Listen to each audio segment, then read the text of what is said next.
মধ্যপ্রাচ্যের উত্তপ্ত পরিস্থিতিতে নতুন এক রহস্য ঘনীভূত হচ্ছে।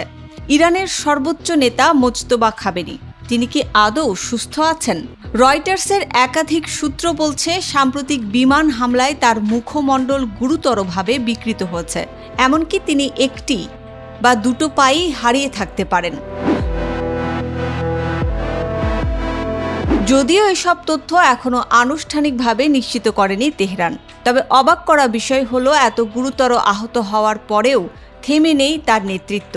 জানা গেছে তিনি অডিও কনফারেন্সের মাধ্যমে শীর্ষ কর্মকর্তাদের সঙ্গে বৈঠক করছেন, যুদ্ধ এবং যুক্তরাষ্ট্রের সঙ্গে আলোচনার মতো গুরুত্বপূর্ণ সিদ্ধান্তেও ভূমিকা রাখছেন।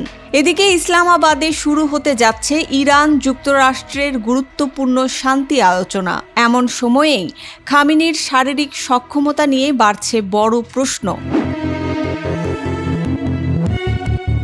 তিনি কি সত্যিই দেশকে নেতৃত্ব দেওয়ার অবস্থানে আছেন?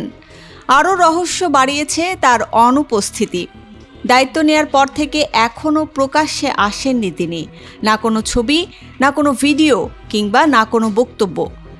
বিশ্লেষকরা বলছেন, অভিজ্ঞতার অভাব আর এই শারীরিক সংকট দুটো মিলিয়েই ইরানের ক্ষমতার ভেতরে বড় পরিবর্তনের ইঙ্গিত দিচ্ছে। এখন বিশ্ব তাকিয়ে ইরানের নেতৃত্ব কি স্থিতিশীল থাকবে, নাকি সামনে আসছে নতুন অনিশ্চয়তার অধ্যায়?